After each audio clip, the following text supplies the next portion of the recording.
Hi hello నమస్తే welcome to our channel. నేను మీ శ్రీ. ఈరోజు మనం చెప్పుకోబోయే కథ మిసెస్ అగస్త్య పార్ట్ 191. కథలోకి వెళ్ళే ముందు వీడియోని లైక్ చేసి హైప్ చేయడం మిస్ చేయకండి. ఇక మీరు కూడా వచ్చేయండి. రూమ్లోకి వచ్చి పడ్డ రచనకి ఒళ్ళంతా చిరుచెమటలు పట్టాయి. ఆమె చేతులు ఇంకా వణుకుతున్నాయి.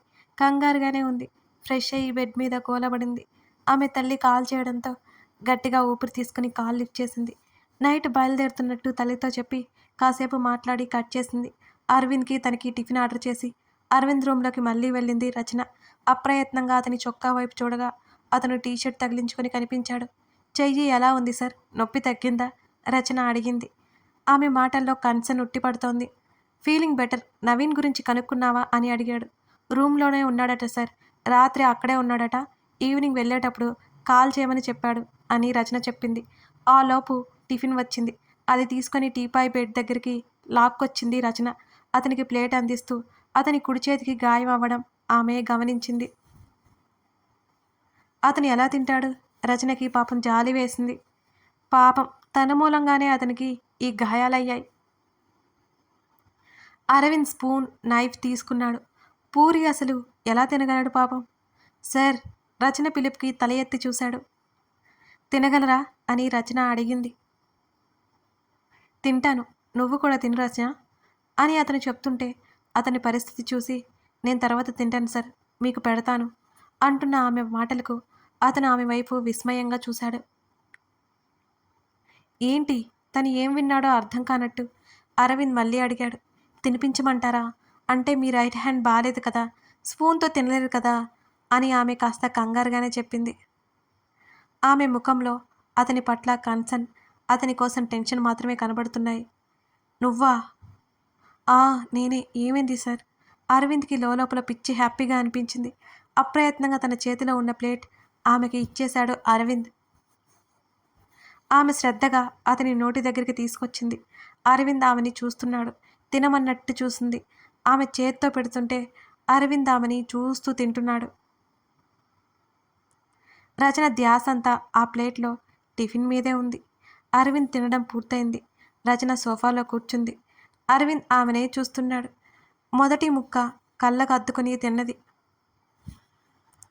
ఆమె టిఫిన్ పూర్తి చేసిన తర్వాత, రచన నువ్వు వెళ్ళి రెస్ట్ తీసుకో, ఇప్పుడు నేను బాగానే ఉన్నానుగా అని అరవింద్ అన్నాడు. నేను సర్దుకుని ఇక్కడికే వచ్చేస్తాను సార్. మీరు ఈలోపు ఏదైనా అవసరమైతే నాకు కాల్ చేయండి, మర్చిపోకండి సార్ ఆమె బెదిరింపుగా అన్నది. హే, అక్కర్లేదు రచన, మనం బయలుదేరేది ఈవినింగ్ కదా, ఈలోపు మీరు ఎక్కడికైనా షాపింగ్కి అలా వెళ్ళాలంటే వెళ్ళిరండి అరవింద్ చెప్తుంటే, లేదు సార్, నేనెక్కడికి వెళ్ళట్లేదు అని ఖచ్చితంగా చెప్పింది రచన. అది కాదు రచన, ఆమె ఎదురుగా ఉంటే అతను కంట్రోల్ మిస్ అయిపోతున్నాడు పాపం. నాకేం పర్లేదు సార్, రాత్రంతా పడుకునే ఉన్నాను కదా అంటూ అక్కడి నుంచి వెళ్ళిపోయింది రచన. ఆమె లోపల ఎలా ఫీల్ అవుతుందో అతనికి అర్థం కావడం లేదు. ఆమె పట్ల అతను ఒక నిర్ణయానికైతే వచ్చేశాడు అప్పటికే. కానీ ఆమె మాత్రం ఆమె పరిధి దాటి బయటికి రాలేదు. తనే లోపలికి ప్రవేశించాలి. ఆమె మనసు గెలుచుకోవాలి. త్వరలోనే తన మనసులో ఉన్నది ఆమెకి చెప్పేయాలి. నవ్య పిలుస్తూనే నవ్య గదిలోకి వెళ్ళింది ప్రియ. బెడ్ మీద కూర్చుని దీర్ఘంగా ఆలోచిస్తోంది నవ్య. ప్రియా పిలుపుకి ఏంటన్నట్టు తల ఎత్తి చూసింది. ఏం చేస్తున్నావు అని అడిగింది. పక్కనే కూర్చుంది ప్రియ. నవ్య సమాధానం చెప్పలేదు. నా మీద కూడా కోపంగా ఉన్నావా నువ్వు అని ప్రియ అడుగుతుంటే అయినా సరే ఏ సమాధానం చెప్పలేదు నవ్య. అమర్ వచ్చాడు, బయట ఉన్నాడు అని ప్రియ ఆమె భుజం కదిపి చెప్తుంటే ఒక చూపు చూసింది నవ్య. ఆ చూపులకి ప్రియ కాస్త జంకింది. సరే, నువ్వు మాట్లాడకపోతే ఇక నేనేందుకు, వెళ్ళిపోతానులే అంటూ ప్రియ బయటికి వెళ్తున్నా నవ్య ఒక్క మాట కూడా మాట్లాడలేదు. మరో 5 నిమిషాల తర్వాత రూమ్లోకి ప్రవేశించాడు అమర్త్య. నవ్య అతను వచ్చిన సంగతి అర్థమవుతున్నా సరే అతని వైపు అసలు చూడనేలేదు. సరాసరి ఆమె దగ్గరికి వెళ్ళి ఎదురుగా కూర్చున్నాడు. అయినా సరే ఎటో చూస్తున్న నవ్య అతన్ని చూడలేదు. నవ్య అంటూ ఆమె చేతిని నెమ్మదిగా అందుకున్నాడు. అయినా సరే ఆమె అతన్ని చూడలేదు. చేతిని వెనక్కి లాక్కోలేదు. ఐఎమ్ సారీ అన్నాడు అమర్త్య. నవ్య పట్టించుకోనట్టే ఉంది. అంటాననుకున్నావా అనగానే అతని వైపు చురుగ్గా చూసింది. ఏంటా చూపు, నువ్వేం చేసినా కరెక్ట్ అవుతుంది అనుకున్నావా అని సీరియస్గా అడిగాడు. ఆమె కోపంగా చేతిని వెనక్కి లాక్కుంది దెబ్బకి. ఏంటి కోపమే? అమర్త్య నవ్వాడు. యూ ఇడియట్ లీవ్ మీ అని ఆమె అరుస్తుంటే ఒక్కసారిగా ఆమె మీదకి వెళ్ళగానే కళ్ళు వెడల్పు చేసి అప్రయత్నంగా వెనక్కి సర్దుకుంది. అతను మరి కాస్త దగ్గరికొస్తుంటే ఆమె పూర్తిగా వెనక్కి వాలిపోయింది. ఏంటిది? ఆమె అరుస్తుండగానే అతని ముఖం ఆమె ముఖానికి దగ్గరగా రావడంతో ఆమె పెదవులు బిగించింది.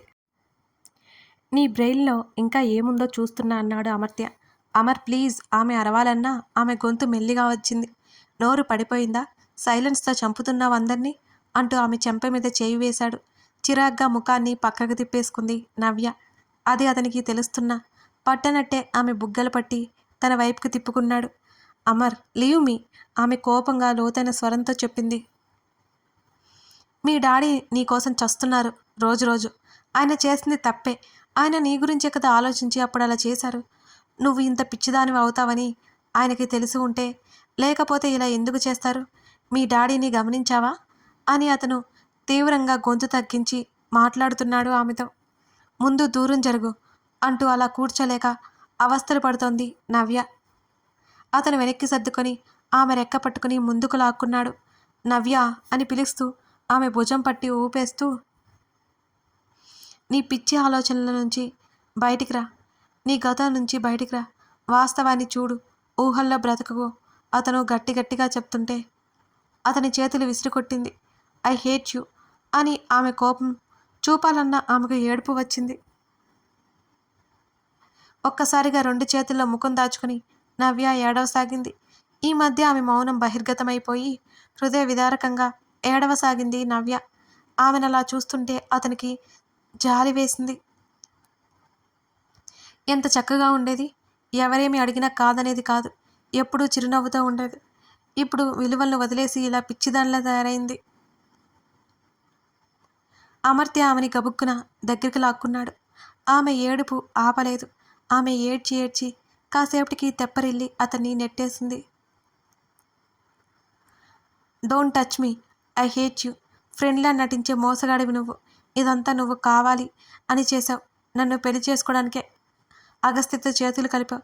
నువ్వు నా ఫ్రెండ్ అనుకోవడానికి నాకు అసహ్యంగా ఉంది అంటూ ఆమె ఏడుస్తూ చెప్తుంటే అతను ఒక్క మాట కూడా మాట్లాడలేదు. చీటర్ నువ్వు, చీటర్, గెట్అవుట్ గెట్అవుట్ ఆమె అరుస్తూ తలుపుల వైపు వేలు పెట్టి చూపించింది. ఆమె చేతుల్లో ముఖం దాచుకుని ఒక పక్కకి పడుకుని పోయింది. అతను అక్కడి నుంచి మౌనంగా లేచి బయటికెళ్ళిపోయాడు. అమర్త్య తన మెడలో తాళి కట్టడం గుర్తుకొస్తుంటే ఆమెకి పిచ్చి పట్టేలా ఉంది. రచన నవీన్ రూమ్ దగ్గరికి వెళ్ళింది. తలుపు కొట్టింది. నిద్రమొహంతో బయటకొచ్చాడు నవీన్. ఎదురుగా రచనని చూసి నవ్వుతూ హాయ్ అని అంటుంటే అతని వైపు సీరియస్గా చూసింది రచన. ఎప్పుడు చక్కని చిరునవ్వుతో ఉండే రచన కోపంగా ఉండటంతో అయోమయంగా చూశాడు నవీన్. ఏమైంది అని అడిగాడు. కొంచెమైనా సెన్స్ ఉందా నీకు? ఆమె మాటలకి అంతే అయోమయంగా చూశాడు నవీన్. ఆమె మాట్లాడినా తక్కువ. అలాంటి ఆమె ఇలా తిట్టడం మొదటిసారి. తాగింది దిగిందా లేదా అన్నది. రచన ఏం మాట్లాడుతున్నావు? బుర్ర గొక్కుంటూ అడిగాడు అతను. అదే ఫ్లోర్లో ఉన్న అరవింద్ బోర్ కొట్టి బయటకొచ్చాడు. అతను కారిడార్లో తిరుగుతుంటే దూరంగా నవీన్ రూమ్ ముందు రచన కనిపించింది. అటువైపుకి అడుగులు వేశాడు అరవింద్. వెనక నిలబడ్డ అరవింద్ను చూస్తూ రచన వైపు అయోమయంగా చూశాడు. ఏదో మాట్లాడబోయేసరికి తప్ప తాగి అక్కడే దొర్లాడి వస్తున్నావా? నువ్వు ఇక్కడికి వచ్చింది ఎందుకు? తాగడానికా? కాస్తైనా రెస్పాన్సిబిలిటీ ఉందా నీకు? అరే అసలు సార్తో పాటు ఉండాలా లేదా? నువ్వంటే హెల్ప్గా ఉండేదిగా. నువ్వు తాగి పడిపోయావు. అక్కడేమో అలా జరిగింది. ఆమె ఆపకుండా వాయిస్తూనే ఉంది నవీన్ని. రచన ప్లీజ్ ఎందుకు తిడుతున్నావో చెప్పి తిట్టు. నవీన్ దీనంగా అరవింద్ వైపు చూశాడు. ఏం చేశావు రాత్రి అని అడిగింది చివరికి రచన. సార్ అని నవీన్ పిలుస్తుంటే సార్ రూమ్లో ఉన్నారు కానీ నువ్వు చెప్పు అని అడిగింది. ఏం జరుగుతుంది ఇక్కడ? అరవింద్ గొంతు వెనక నుంచి రావడంతో రచన ఉలిక్కిపడింది ఒక్కసారిగా. నెమ్మదిగా తల వెనక్కి తిప్పి చూసింది. ఆమె వెనకే అరవింద్ కనిపించగానే ఏం చేయాలో రచనకు అర్థం కాలేదు.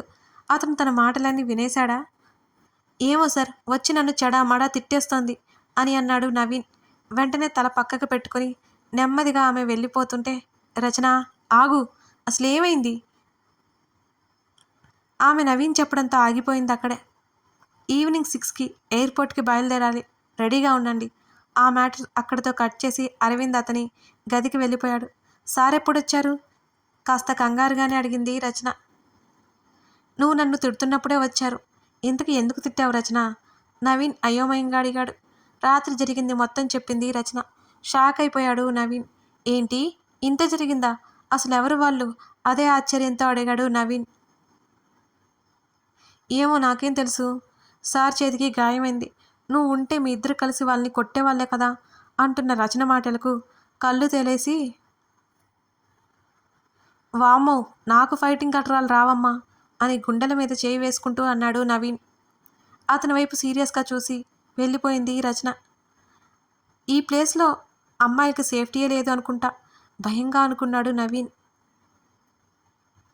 రూమ్ వెకేట్ చేసి అరవింద్ రూమ్లోకి వచ్చింది రచన. అతను ఏమనుకుంటాడో అని కంగారు ఉన్నా తన వల్లే అతనికి ఇలా అయిందని, హెల్ప్ఫుల్గా ఉండాలని ఆమె ఫీల్ అయింది. అరవింద్ ఆమెతో ఎక్కువగా ఏం మాట్లాడలేదు. ముగ్గురు సాయంత్రానికి ఎయిర్పోర్ట్కి బయలుదేరారు. ఎయిర్పోర్ట్కి చేరి హైదరాబాద్ వెళ్ళేసరికి మిడ్నైట్ అయిపోయింది. నవీన్ని దారిలో దించి డ్రైవర్కి రచన ఇంటి అడ్రస్ చెప్పాడు. అరవింద్ అలా వెనక్కి వాలి కళ్ళు మూసుకున్నాడు. అతన్నే చూస్తోంది రచన. ఇంత జరిగినా కనీసం తన్ని ఒక్క మాట కూడా అనలేదు అతను. అంతేకాదు, వెళ్ళి వచ్చే వరకు తన్ని చాలా జాగ్రత్తగా చూసుకున్నాడు. 2 సార్లు తన ప్రాణాల మీదకు వస్తుంటే అతనే తన్ని కాపాడాడు. అతనికి ఎలా కృతజ్ఞతలు తెలుపుకోవాలి? రచనకి అర్థం కావడం లేదు. తన వైపు ఉన్న అతని చేతి వైపు చూసింది. అతని చేతుకున్న రింగుని చూడగానే మాలతి గుర్తుకొచ్చింది. తన వల్లే మాలతి దూరమైందని బాధపడి రచనకి మాలతి ఏంటో తెలిసిన తర్వాత కాస్త నిశ్చింత కలిగింది. అరవింద్ వైపు చూస్తూ సార్ అంటూ నెమ్మదిగా అతని చేతి మీద తట్టింది రచన. అరవింద్ కళ్ళు తెరిచి ఆమె వంక చూశాడు, ఏంటి అన్నట్టుగా. ఏమైంది రచన? అరవింద్ అడిగాడు. మళ్ళీ మీరు మన బ్రాంచ్కి ఎప్పుడొస్తారో తెలియదు sir. Thank you sir, thank you for everything అంటూ కృతజ్ఞతగా అతని వైపు చూసింది ఆమె. దేనికి? అతను గంభీరంగా అడగడంతో, అంటే మీరు 2 టైమ్స్ నన్ను సేవ్ చేశారు కదా సార్ అని రచన నసిగింది. అది నా రెస్పాన్సిబిలిటీ. నువ్వు వాడి గురించి ఎక్కువ ఆలోచించకు రచన అని అతను చెప్పడంతో అలాగే అన్నట్టు తలాడించింది రచన. ఎందుకో ఆమె మనసంతా ఏదోలా ఉంది. ఇప్పుడు అతను వెళ్ళిపోతాడు, తను వెళ్ళిపోతుంది. అతనితో గడిపిన రోజులు ఒక్కసారిగా గుర్తుకొస్తున్నాయి రచనకి. మీ ఇల్లు వచ్చింది. అరవింద్ చెప్పే వరకు కారు ఆగిన సంగతి కూడా రచనకి గుర్తులేదు. హా అంటూ ఉలిక్కిపడి కారు దిగింది. డ్రైవర్ దిగి ఆమె లగేజ్ అందించాడు. ఆమె వెళ్తూ వెళ్తూ అరవింద్ వైపు ఒకసారి చూసింది. అతను అలాగే కళ్ళు మూసుకొని కనిపించాడు. అతను చూస్తాడేమోనని మరికొద్ది క్షణాలు అలాగే చూస్తూ నిలబడింది. కారు ముందుకు కదిలింది. ఆమె మాత్రం కదలలేకపోయింది. రీజన్ ఏంటో ఆమెకు కూడా తెలియలేదు. ఆ కారు కనుమరుగైపోయింది. ఆమె ఇంట్లోకి వెళ్ళిపోయింది అక్కడి నుంచి. అప్పటికే రచన కోసం ఎదురు చూస్తున్న ఆమె తల్లి రచన కనిపించగానే సంతోషంగా ఎదురు వెళ్ళింది. తల్లిని చూడగానే రచన హత్తుకుంది. నువ్వు పడుకోలేదా అని అంటూ తల్లి భుజం చుట్టూ చేతులు వేసి తల్లితో పాటు లోపలికి నడిచింది రచన. వస్తానన్నావు కదా, చూస్తున్నా అంటూ ఆవిడ నవ్వుతూ చెప్పి, ఏదైనా తిన్నావా అని అడుగుతూ లగేజ్ లోపలికి తీసుకెళ్ళింది. తిన్నాను కానీ ఆకలేస్తుందమ్మా అంటూ తల్లి దగ్గర గారాలు పోయింది రచన. వెళ్ళి కాళ్ళు చేతులు కడుక్కురా అని తల్లి చెప్పడంతో తల ఊపి నవ్వుకుంటూ వెళ్ళిపోయింది రచన. తల్లి తినిపిస్తుంటే ప్రశాంతంగా తిని తల్లిని కౌగిలించుకుని కళ్ళు మూసుకుంది. చిన్నప్పటి నుంచి కలిసి ఉన్న ఇద్దరు ఇన్ని రోజులు దూరంగా ఎప్పుడూ లేరు. కూతురి తల నిమురుతూ ఆవిడ కూడా కళ్ళు మూసుకుంది. విన్నీ, ఈ ఫుడ్ ఆశ్రమంకి పంపేయ్ అంటూ ఏదో నోట్ చేసుకుంటూ చెప్పింది శ్రీద. శ్రీద, ఇప్పుడే కదా స్టార్ట్ అయింది, ఇప్పుడెందుకు అని విన్నీ అయోమయంగా అడిగింది. విన్నీ వైపు చూసి ఒకసారి నవ్వి, ఇవాళ నుంచి వారానికి ఒకసారి మనం ఫుడ్ పంపిద్దాం అని అన్నది శ్రీద. అదేంటే, మీ ఆయన అది హ్యాండ్ ఓవర్ చేసుకున్నారని నేను విన్నాను. నువ్వు కూడా చెప్పావు అని విన్ని అయోమయంగా అడిగింది. అవును, అక్కడ రెగ్యులర్ ఫుడ్ ఉంటుంది కదా, ఇవాళ ఫ్రైడే కదా, ప్రతి ఫ్రైడే అలా పంపిద్దాం, నువ్వేమంటావు అని శ్రీత అడుగుతుంటే, నేనేమంటాను, నువ్వు ఏదంటే అదే అంటాను అని విన్నీ కూడా నవ్వింది. నీ కూతుర్ని మీ అమ్మ దగ్గరికి పంపించేశావు, నా కూతురు మాత్రం నాతోనే రావాలని గొడవ చేస్తోంది అంటూ ఆర్డర్స్ కౌంట్ చేస్తూ చెప్పింది విన్నీ. విన్నీ మాటలు వింటున్న శ్రీద చేతిలో పెన్ ఆగిపోయింది. ఏదో ఆలోచిస్తున్న శ్రీదని కదిపింది విన్ని. శ్రీ, ఏమైందే అయోమయంగా అడిగింది విన్ని. ఏం లేదు. ఏం లేదా? మరి ఎందుకు నీలో నువ్వే ఆలోచించుకుంటూ నవ్వుకుంటున్నావు? విన్ని కళ్ళెగరేసింది. విన్నీ, నేనెప్పుడైనా మా మమ్మీ గురించి చెప్పడం నువ్వు విన్నావా అని శ్రీత అడుగుతుంటే లేదన్నట్టు తలాడించింది విన్ని. నాకు కూడా మా మమ్మీ బాగా గుర్తుకొస్తుంది. నేను డల్ అయితే మా డాడీ డల్ అవుతారని మమ్మీ గురించి మాట్లాడదాన్ని కాదు. అవి పుట్టినప్పుడు నన్ను అగస్త్య మా డాడీనే చూసుకున్నారు. అప్పుడు మా మమ్మీ ఉంటే ఎంత బాగుండేది అని నాకు ఎన్నోసార్లు అనిపించింది. ఇంకా నా చిన్నప్పటి నుంచి నేను ఎలా ఉండాలో చెప్పేవారు నాకు లేరు. మా డాడీకి ఏమీ తెలియదు, కానీ నా కోసం అన్నీ తెలుసుకొని చెప్పేవారు.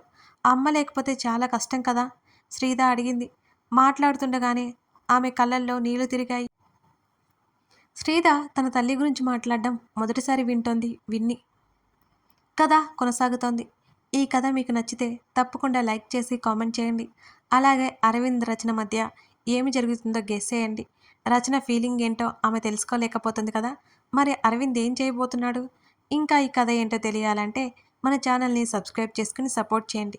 Thank you for watching this video.